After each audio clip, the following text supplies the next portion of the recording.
very good morning to you and welcome to Signature Morning. I am Godwin Sunday.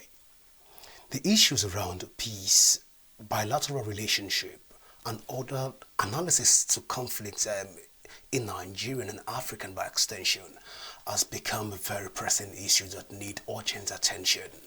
First, we'll say that Nigerian is the African giant, so as such, Nigerian should be at the forefront of discussing peace initiative, peace implementation, and peace building aid across Africa. But then have we been on the forefront of discussing peace in Africa and especially in Nigeria, looking at a lot of indices that surround Nigerian as it stands right now. But this is not even the conversation today. We're looking at the Nigerian bilateral relationship with other countries, African countries to be precise. We have a case in Libya right now where a lot of Nigerians have been in Libya prison. What is the relationship between Nigeria and extended with other African countries, extended family, if you like to use that word? But then I'm not alone in this conversation. I'll be doing this conversation with Igweshi Augustine, who happens to be the Executive Director, Center for Peace Advocacy, Sustainable Development, and he'll be talking to us about Nigeria's position on peace building, peace advocacy, and also the diplomatic ties Nigerian have with other countries. You're welcome to Signature Morning, Igwechi. Thank you, Sunday. It's a pleasure. All right, so let's delve into the conversation in full right now. I raised a concern with that of Libya, but first, what is our relationship with Nigeria and other countries across the world? Looking at the kind of way they treat Nigerians, do we deserve this kind of treatment? Okay, thank you. Nigeria, as you rightly said before, is considered as giant of Africa, and Nigeria is a signatory to a lot of protocols, a lot of conventions signing, and a lot of treaties across the world. Nigeria has a lot of diplomatic relation with countries across the world, which has made some kind of diplomatic effort possible in terms of any issue that arises between Nigeria and other countries. So Nigeria so far has been able to build, since its independence in 1960, establish a lot of bilateral relations with other countries across the world, even within the African continent. Nigeria is a giant of Africa. Even within the ECOWAS region, Nigeria houses the ECOWAS Secretariat. In the African Union, Nigeria is a major player in the African Union, which also play a major role in the Peace and Security Council, as well as the Committee of the Wise. So, as a big brother, which Nigerian has assumed that position, why are we not spreading our tentacles in ensuring that Nigerian earn the required respect? Our diplomatic relationship, is it not enhanced enough for people to even respect us as looking at it? I think that period has been trying our best, but the rate at which Nigerians have been disrespected outside the country, does this mean we don't have a diplomatic ties with other countries that is formidable? Issue of diplomacy is something that has to do with a lot of foreign policy relation. So it depends on the kind of diplomatic engagement or diplomatic agreement Nigeria has with such countries. And I could say this issue could be in two paths. One, it could be from the citizens, like Nigerians who are in other countries, the way they behave, the way they act, their attitude, and some of this, some country has very restrictive laws, and it's not something you may do something in Nigeria and go scot-free, but when you do it outside, you pay the price. It could also be the part of government not being effective in implementing some of the foreign policy and diplomatic ties they have with other foreign countries. So in these two paths, it could be a kind of the way those two things coincide together. That is how Nigerians are being disrespected outside. So in terms of the way Nigerian citizens behave outside, other foreign countries watch them, they see how they behave, and also they look at government response to this issues that affect them. So when government response are not effective, you see that they kind of not giving the due respect to Nigerians abroad or in foreign countries. I think the agency responsible for Nigerians in diaspora, they're trying to do their best to see how they can resolve some of the issues that affect Nigerians in diaspora. The Nigeria Diaspora's Commission are trying to see how they can build that diplomatic tie with other countries to stem some of the issues that are affecting Nigerians in diaspora. Also, the Federal Ministry of Foreign Affairs are doing their best trying to see how they can build their reputations to ensure that Nigerians get the right position they deserve in other countries. I know you spoke in the last conference, Nigerian-Mexico relationship. Can you tell us about that meeting and some of the bilateral relationships that was established during the course of that meeting? Okay, I was actually the convener of the program. All right. Yes, we look at Nigeria and Mexico 48 years of bilateral relation. Nigeria and Mexico entered into bilateral relation 48 years ago, and there has been a lot of engagement. This has to do with in the area of economic development, in the area of foreign policy. There are a lot of foreign policy between Nigeria and Mexico, which will facilitate Nigeria and Mexico having to engage in a lot of developmental agenda. So we explored the foreign policy or the bilateral relation between Nigeria and Mexico. So the ambassador of Mexico to Nigeria, Ambassador Miranda, established how Nigeria developed bilateral relationship with Mexico immediately after independence.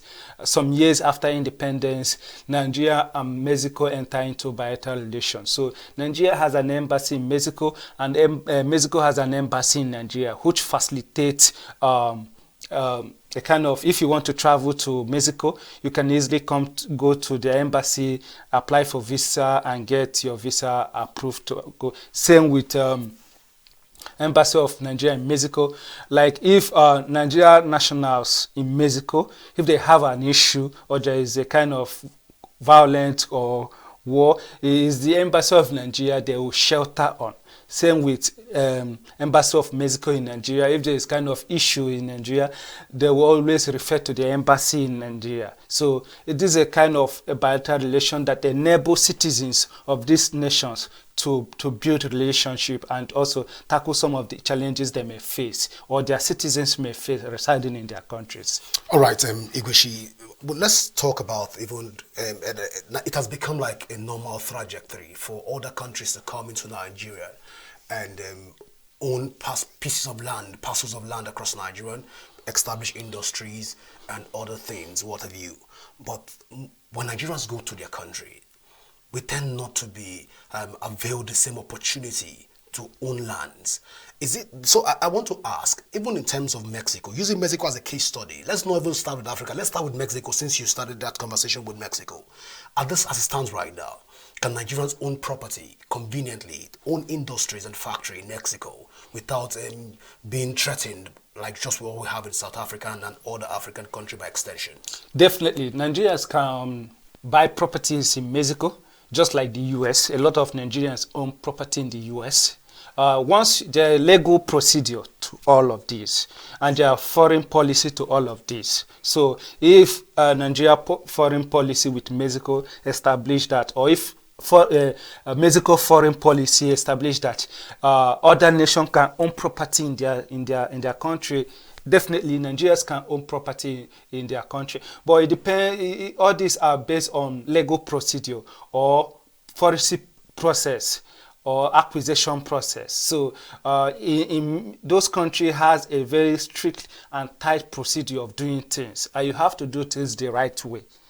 So you cannot maneuver in those countries. So if you have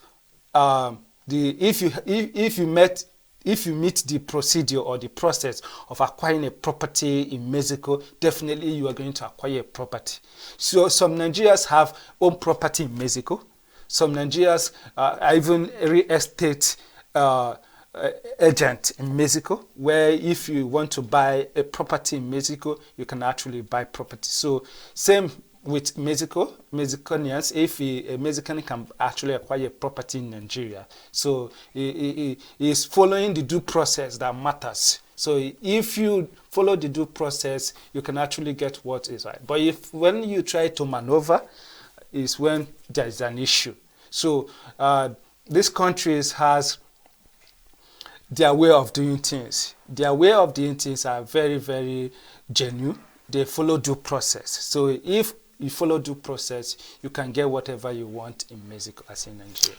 All right, so just in case you're just joining us, this is still Signature Morning, and I'm being joined by Igwechi Augustine, and we're talking about building bridges in Nigeria and the bilateral relationship Nigeria has with other countries. So, and right now, let's even move away from the Mexico conversation. Let's talk peace building in Nigeria and the way Nigerians are being perceived outside the country. Do you think at this point in time we are winning the war or selling the Nigerian brand out there? Because when people travel across the country, they complain. One complaint that has become very major is that the green passport is being looked down on across the globe. Are we winning the war right now? Let me call it a war. Are we winning that war in selling the Nigerian brand? Where are we right now? Well, I happen to work with with people across Nigeria, but definitely we can see that a kind of how will I put it? There is a kind of downgrading of Nigerian passport outside based on some issues that are happen and so kind of things that are happen between Nigerians in other country. But notwithstanding, many people, especially Africans, want to come to Nigeria. Now, yeah, they always tell me that, okay, I would want to visit Nigeria.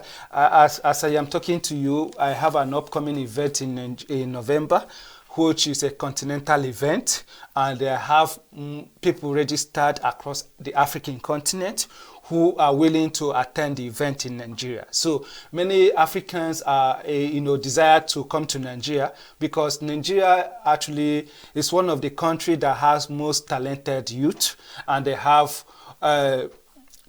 the natural resources and the talent. So most Africans want to come and explore Nigeria and see that Nigeria is the most populated African country. They want to come and see how Nigeria is.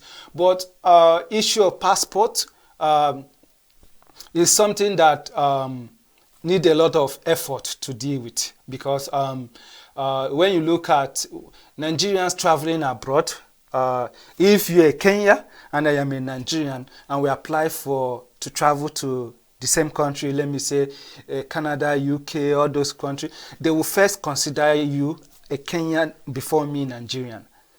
Because a lot of Nigerian has, there are a lot of things that has been done by Nigerians that made foreigners or those foreign countries look down on them. And it's time to begin to redeem the image of Nigerian by Nigerians. Nigerians, first of all, need to act in the appropriate manner that will redeem the image of Nigeria across the world. And Nigeria government also need to do their own part. So it's a two-way thing. Nigeria government need to do their own part. The citizens also need to do their own part, because sometimes it looks like the citizens actually committing some of the offenses that makes other countries to deny them visa. Because most of the time they try to maneuver, and those countries, anything maneuvering is not in their blood, I may say. But government also need to improve also in their own way of doing. So it's a two-way thing, I could say. Nigeria has to improve on the way they do something outside, redeem Nigeria's image outside. So when you're in a foreign country, you need to know that you're an ambassador of Nigeria to that country. So you need to protect the image and integrity of Nigeria. Your action and behavior will make other countries, that country, to respect Nigeria and respect you as a citizen or a national of Nigeria. Now, so I haven't said this. So what do you make of this old Nigerian arrest across the world? Nigerians are arrested without trials. across the globe. We're looking at how to build bridges and ensure that Nigerians are being respected out there. But then let's talk about it as it stands right Okay, now. I think Nigeria have to look at their foreign policy. Look at their foreign policy, what is lacking, the gap there, so that those are, and the strengthening foreign relation with other countries. So when Nigeria look at their foreign policy with countries that are involved in some of the treatments that are meted down on Nigeria, like what happened in South Africa and what happened in Ghana. So Nigeria have to look at the foreign policy, the policy they have with Ghana, and also look at the Nigeria Diaspora Commission. Also look at how Ghana treat Nigerians. So it's a whole lot of bilateral agreement. So Nigeria government need to sit down in a diplomatic way with all those foreign countries to look at their relationship and talk about issues that affect those two countries. From there they can decide that okay, we are strengthening this tie in this aspect. Okay, Nigeria government will say we'll be speaking to our citizens to behave in orderly manner. Your country should also respect our citizens' right to reside in your country. So all of this go down on their diplomatic relation and the foreign policy. If Nigeria has good diplomatic relation with South Africa, with Ghana, with other countries that have, has a kind of issues with Nigerians living in them, I think building diplomatic relation and foreign policy relation has a long way of settling some of these issues. Also, issue of dialogue. Nigerians need to dialogue with all those foreign countries and see what can be done to maintain that relation that existed before now with those two countries. Interesting, but Iguchi, again, I'm tempted to ask, why are heads not rolling? Why are people not being sacked when we get to this point where Nigerians have been arrested? You are within the peace corridor. So at least you understand some of these instrumentalities that have been put in place. And I'm asking you, as an advocate, why are heads not rolling when Nigerians are being tried without any form? When Nigerians are being imprisoned without any form of trial? Well, like I said, you don't use the word head rolls. It's not good time for peace. Okay, sorry, it's not good time for peace. Okay, sorry. Okay, why are people not being sanctioned? Permit me to borrow that word. I think that is better. All right. So, like I said earlier before, is it people from Nigeria you're referring to, or people in? No, we have diplomats across board. We have diplomats in Nigeria. We have Nigerian diplomats in other countries. Okay, yeah. So one should expect, like what we said, is xenophobia attack in that of Libya, especially Libya as it stands right now, and other African countries, and by extension, other countries across the world. We should have seen withdrawal and callback of certain ambassadors. From recall of certain ambassadors from other countries, but we're not seeing that happen. And I'm asking, within the peace corridor, are there no conversations around these? Are there no advocacy for people to be recalled? Why are we not having these conversations? This political appointment, and when it comes to appointment, I could say there has not been much advocacy around recalling of foreign ambassadors to other countries. I think much has not been done about that, and that issue has to be looked into in terms of if I am an ambassador to Cameroon or Ghana, what am I doing to strengthen the relationship? What am I doing to ensure that Nigerians living in those countries, their rights are protected, they have the right to live and reside in that country based on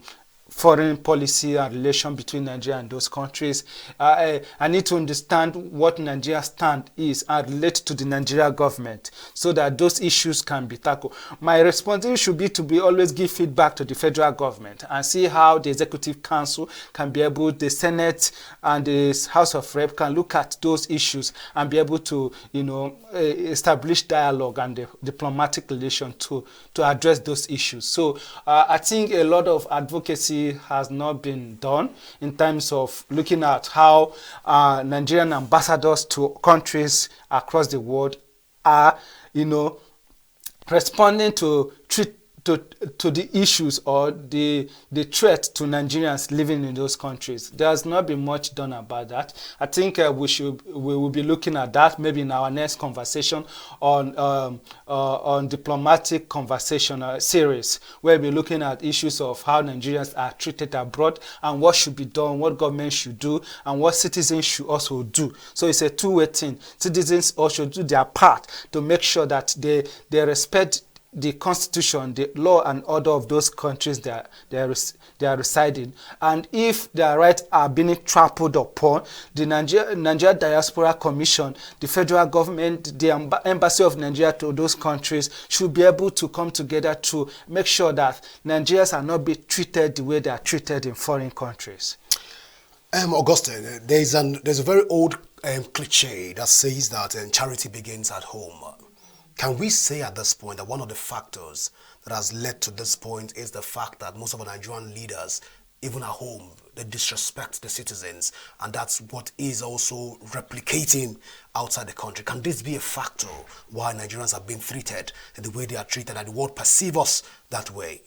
Well, in issue of law and order, so in Nigeria, sometimes they say the law are made for the poor. Sometimes you see that in Nigeria, somebody who commit offense, if you're a poor man, you go down. But if a rich man commit offense, you see how sometimes they maneuver over it and see how it is settled outside. But and countries also watch how Nigerians are treated in their own country. If Nigerians are treated right in their own country, and the law take its course on every Nigerian, irrespective of your status in Nigeria, whether you're president, governor, house of rep, any status you have in Nigeria, the law should take its course on you. Whether you are poor, rich, whether you are any position, the law should take its course on you in Nigeria. But sometimes, due to the fact that these things doesn't happen, and other countries look at what is happening and they read it on the news, I could not say that it's majorly the contributing factor, but it could be part of it, because if you're treated right in your country, other countries will also see that Nigerians are treated right in their country, because you cannot say Americans, they respect their citizens. You dare not treat an American citizens in America anyhow, and even in the foreign countries where they reside, you dare not treat them anyhow. American government will come for you. So likewise, that is how it should be to Nigeria. Nigerians should treat Nigerians right, and the government should treat Nigerians right, and the law should take its course. Whether you're a president, governor, any status you are, the law should take its course on you. But that is how Nigerians should also be respected. Even you're abroad, whether your position, the law should also take its course. If you commit an offense contrary to the constitutional law of both foreign and domestic law, the law should take its course on you. That is how Nigeria should be respected across the board. Ogwechi, should we be talking about mending bridges, building bridges in Nigeria, or mending bridges? Because as it stands right now, on our diplomatic ties with other countries, we don't know if we are building bridges, we are destroying bridges, or we are mending bridges. Look at it from the eye of a peace advocate. What should be the conversations right now? I think we should be able to mend bridges, the broken bridges. You mean the shattered bridges? Yes. The bridges, some of the bridges are shattered. There are a lot of relations that have been broken, or there are a lot of foreign relations that are not in good terms. I think it's time to look at those foreign policies that Nigeria government have with other countries and see what can be done. If it is something, any gap, existing gap, we could look at the existing gap and see how it can be strengthened. Existing gap that are in there, how those gaps can be filled, and the foreign policies that are there, how it can be strengthened and improved to protect Nigerians in foreign countries, and also ensure that Nigeria gets the right they deserve in foreign countries. So a kind of strengthen already existing foreign policy, also full implementation. Some of those policies are there but are not being implemented. Full implementation of foreign policy Nigeria government have with other countries, and also looking at the gap that are there, because the world evolve. If the foreign policy was established 48 years ago, it needs to be revisited, because it's not the same trend that is evolving now. So many things have evolved in the last 10, 15, 20 years. So those foreign policies need to be visited and see the gap that exists there, and see how it can be strengthened, and see how it can be implemented as well. It is perceived that these policies and why the government is not responding to them is because they are primarily targeted at the Nigerian youths.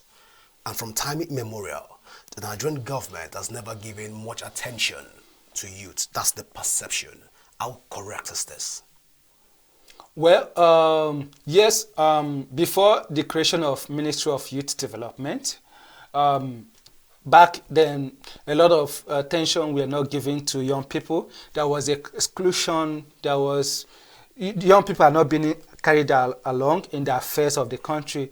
But I think in the recent time, a lot of improvement has happened, and development for change to happen, it takes a longer time. So I think there is a lot of improvement in terms of inclusion of young people and creating an enabling environment for young people to thrive in Nigeria. Government will continue to do their best to ensure that young people are included in affairs of the government, both in Nigeria and outside. And young people also continue to push advocacy, lead advocacy for to ensure that they're fully included in the affairs of the government. So it's a process, and I believe that as we proceed in driving change in Nigeria, in driving development, things will be coming in place one after the other. But Nigerian youth cannot just fold their hand. They need to push for advocacy. Sometimes you need to awaken the government to do some things, because if you leave the government, they may not necessarily do those things. But once there is a lot of advocacy for just take not too young to run bill into consideration, let's just look at that. Is it functioning? Yes, absolutely, because Okay. I could say it's functioning, because it has given a lot of young people the opportunity to contest election, even though some may not win, but giving them that platform to contest election. Like in Ekiti State, a 26 years old lady won House of Assembly election last year.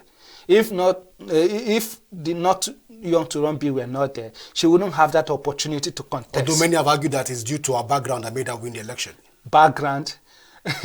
Well, like I said, even though she wouldn't have even contested if the bill is not there. Or if her background was not there.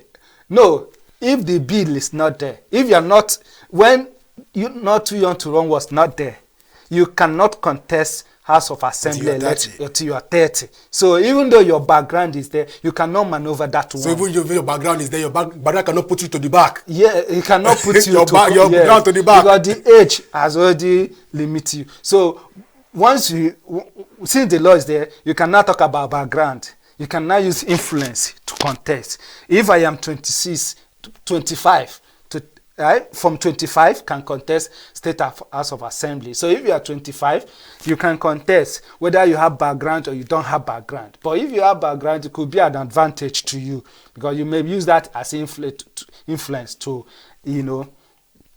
But that bill has helped a lot of young people get into State of Assembly, House of Representatives. We have some persons that are 35 in the House of Rep, 36, 40 in the House of... But before then, you cannot. So I think it has also made a significant... It may not be 100% okay, but it has actually made a lot of impact. I think it's something that is a continuous effort. A lot of effort, and also improving to ensure that bill has a lot of clauses. And we're also looking at how it can be also been amended in coming years to see election financing, because that will enable young people to win election. Because in terms of selling a form for 20 million, 30 million, 10 million, 5 million. A lot of young people cannot afford that. So I think it's an effort that need to look into also in the bill to see some kind of amendment. Also in the Electoral Act need to also capture how election financing can guarantee young people to contest election. Because if you look at the finances that go into elections, young people cannot afford that. Young people cannot afford that. But if those laws are there to make nomination form affordable for young people. Young people can pick a form at 500k. A lot of people, young people can pick a form at 1 million, not 5 million, 10 million, 20 million, 50 million, 100 million. So all those kind of laws need to be looked into, and it will be more, it will ensure that more young people go into politics. All right, just before I let you go, Augustine, at this point, I know you are a member of the African Parliament, African Union Parliament, and you've always been at the forefront of ECOWAS and some of these agitations in Nigeria. But then, people are asking, what is wrong with the Nigerian passport? No, look at it. They're asking salient question. Is there something we need to change in the Nigerian passport? Should we remove the ego or add more ego so that it will fly? Or there's something wrong? Looking at it from the ECOWAS and African Union perspective, what are we not getting right? And how can we strengthen our institution to ensure that Nigerian passport becomes the number 1 passport in the world? It's actually ECOWAS passport. Okay. It's actually ECOWAS passport because this is it's an ECOWAS passport. That is the 15 member state of the ECOWAS community. So I think the passport actually need to be strengthened in terms of looking at the policies and how Nigerians can, the kind of trade relations, the kind of movement of people. African Union is trying to do free movement of people, and also ECOWAS is trying to do common currency where Nigeria could, just like EU have one currency, you have euro. That is, they use that currency to trade. It helps to strengthen the economy and their passport. And also, if ECOWAS succeed in establishing one common currency, that will enable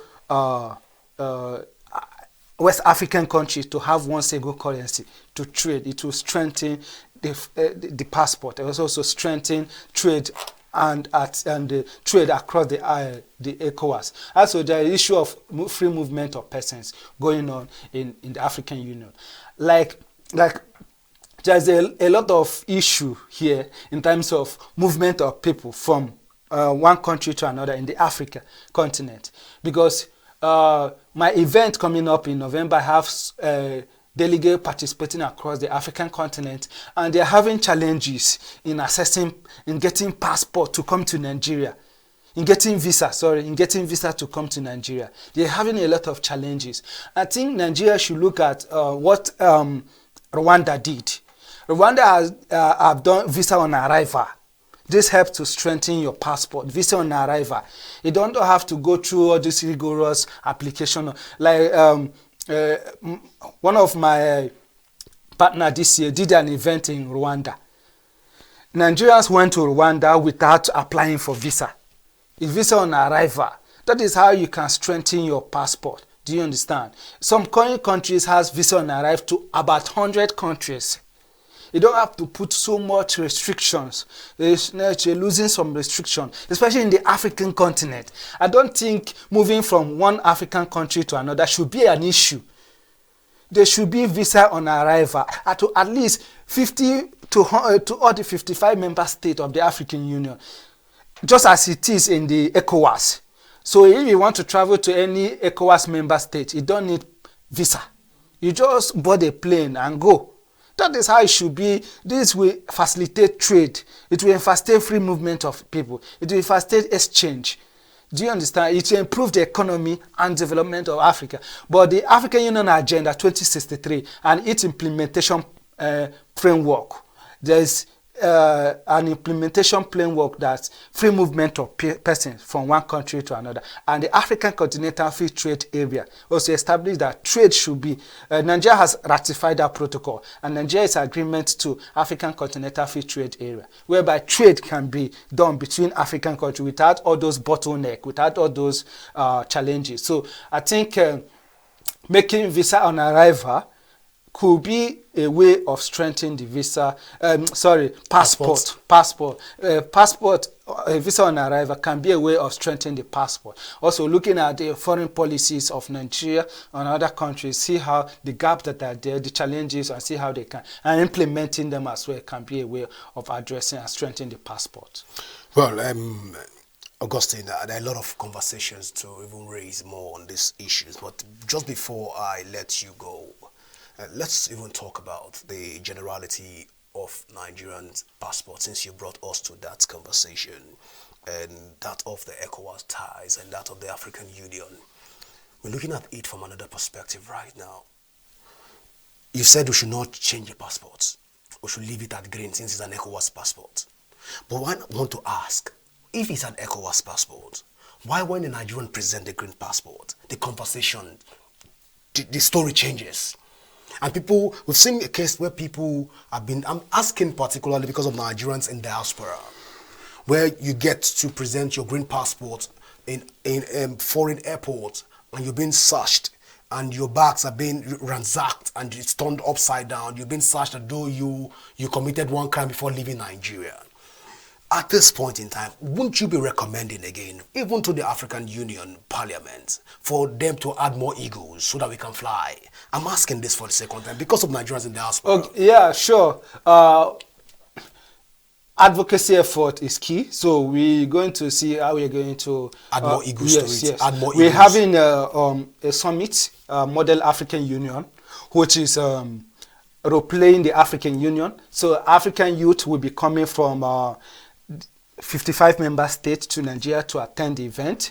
So it will not be an opportunity for African youth to advocate, to lay their voices. And there's going to be a communique and a draft resolution that will be sent to African Union to look into these issues that we are talking today. So I have taken it as a point of duty to add more eagles. Yeah, to this conversation to ensure that our conversation during the Youth Model African Union in November will ensure that we deliberate extensively as African youth to ensure that we take our communique, our draft resolution to the African Union to see how African can have free movement of persons. African passport can be strengthened, and see how African Union and ECOWAS can come in to see how they can help strengthen this passport. And also, nevertheless, Nigerians in diaspora or Nigerians traveling outside Nigeria should also do their own part. One thing is that those, you were talking of ransacking Nigerians, but some of those countries ransack Nigeria because of their experience with Nigerians. Because of their experience with Nigerians. But not all Nigerians are bad. Yes, not all Nigerians are bad. But the treatment is almost general. You know that. Regardless of your position, your race, your tribe, what you present, where you from Nigerian, it's almost the same generic treatment. There's a saying that one good egg spoils the rest. But one good egg cannot fix the rest. So nevertheless, Nigeria should also be more coordinated in terms of traveling abroad. They should behave themselves, and we will do our part to ensure that government, do the right thing to ensure that the passport become respected, and the Nigerians are treated the way they should be treated in foreign countries. So it's a two-way thing. Nigerians should behave themselves, do the right thing. Government will push the government to ensure that they do the right thing, to ensure that the Nigerians are treated the right way they should be treated and respected in foreign land. And the passports should also be strengthened. Institutions and government institutions responsible for this thing will ensure that we push a lot of advocacy effort to look into how Nigeria passport can be strengthened. How the passport in terms of if Nigeria having to do with like Rwanda did, Visa on arrival? Visa on arrival. It's a good way. But probably the event that we had in Rwanda in August, if it were when Rwanda have not done visa on arrival, do you know the stretch many people will go to acquire visa to go to Rwanda? Just like if you want to go to Ghana, you don't need to apply for visa. You can even use road. Go to Lagos, you bought Chisco bus. You go, just have your passport, road, you enter Ghana. That is how it should be. From there, the passport will have strengthened and respected. Okay, so lastly, let me just throw this to you. This is the last remark, don't mind me. when Nigerians arrest foreigners, ECOWAS cry, African Union echoes it. The world calls it almost illegal. But then, when Nigerians are being arrested abroad, it is being perceived that Nigerians are stubborn. Nigerians are the one bad egg has spoiled the rest. So it can be like a legal ground for people to even be treated unfairly. Let's talk about these issues of Nigerians arresting foreigners. Are we wrong as a country in arresting foreigners? Using the case of that of the two CEOs from Binance that were arrested in Nigeria, it almost became like a global cry that it was not supposed to be. So are we wrong in implementing our own laws in Nigeria from the peace point of view? Not at all. Like I said earlier before, the law should take its course. Nigeria government is not wrong by arresting or detaining any foreigner who has gone against the constitution or the laws of Federal Republic of Nigeria. It's applicable everywhere in the world.